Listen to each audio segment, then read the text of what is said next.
नमस्कार दोस्तों, कैसे हैं आप सभी। दोस्तों, आप ही में से काफी सारे लोगों का कमेंट आ रहा था कि सर मेरी जो ईएमआई है वो 2 बार डिडक्ट हो गई है। तो कैसे जो है मैं उसका रिफंड ले सकता हूँ, मेरे को क्या करना पड़ेगा। तो कुछ बातें आपको ध्यान रखनी है दोस्तों कि अगर आपका ईसीएस लगा हुआ है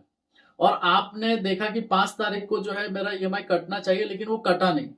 क्या पता उस दिन कोई गवर्नमेंट हॉलीडे हो, क्या पता जो है उस दिन संडे हो, तो आप ये सोचते हैं कि शायद से मेरा क्रेडिट स्कोर खराब ना हो जाए या मेरे को बाउंस चार्ज ना लग जाए, तो आप क्या करते हैं कि ऐप पे जाते हैं और पेमेंट कर देते हैं। लेकिन 6 तारीख को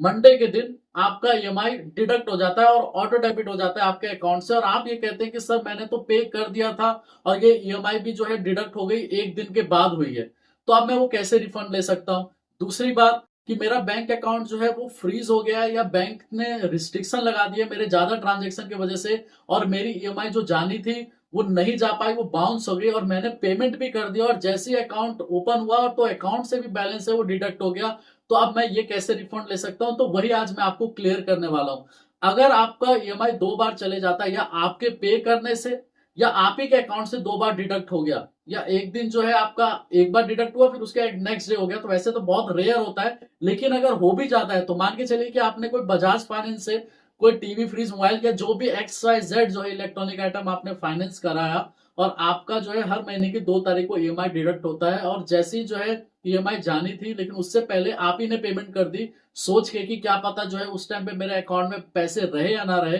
तो इससे बाउंस चार्जेस से बचने के लिए तो और देखते हैं कि आपका ईएमआई वो डिडक्ट हो जाता है, तो आपको सिंपली क्या करना है कि बजाज फाइनेंस के कस्टमर केयर पे या इवन एक सिंपल मेल करके भी जो है आप वो रिफंड ले सकते हैं।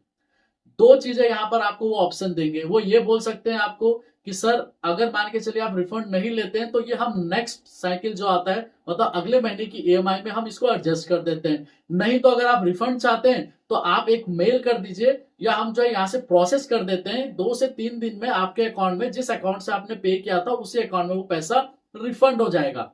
तो अगर आपके साथ में इसी तरीके का कोई इशू है, अगर आपका अमाउंट जो है वो 2 बार ईएमआई जो है वो डिडक्ट हो गई है या बैंक की गलती से या आपकी गलती से, तो उस केस में बैंक की गलती होगी तो आप बैंक को एक सिंपली मेल करके या वहां पर विजिट करके आप बोल सकते हैं कि और रिफंड ले सकते हैं। अगर आप रिफंड नहीं लेते हैं तो उस केस में वो अमाउंट जो आपने ज्यादा पे किया था वो नेक्स्ट मंथ के जो आपका सर्कल है उसमें जो है वो एडजस्ट कर देते हैं बैंक वाले। तो अगर आपकी गलती से हुआ है तो आप इंस्टेंटली रिफंड ले सकते हैं कॉल करके, चाहे वो बजाज फाइनेंस से आपने लोन लिया, होम क्रेडिट, एचडीएफसी, आईसीआईसीआई या जहां से भी आपने लोन लिया, तो ये जो है आपके तरफ से जो है सिर्फ आप ये कर सकते हैं कि आप उस फाइनेंसर से बात करके अपना रिफंड वापस ले सकते हैं। काफी बार जो है कस्टमर केयर का नंबर नहीं मिलता है तो आप उनके ऑफिशियल मेल आईडी पे मेल कर सकते हैं, और जो आपने पेमेंट किया होगा उसका ट्रांजैक्शन जो आईडी होता है वो आपको वहां पर मेल पे डालना पड़ता है, और वो 2-3 दिन के अंदर रिफंड हो जाता है और कुछ नहीं। इसके अलावा कोई डाउट होता है आपको तो कमेंट जरूर करना। नंबर भी वैसे भी मैंने दे रखा है तो आप मेरे से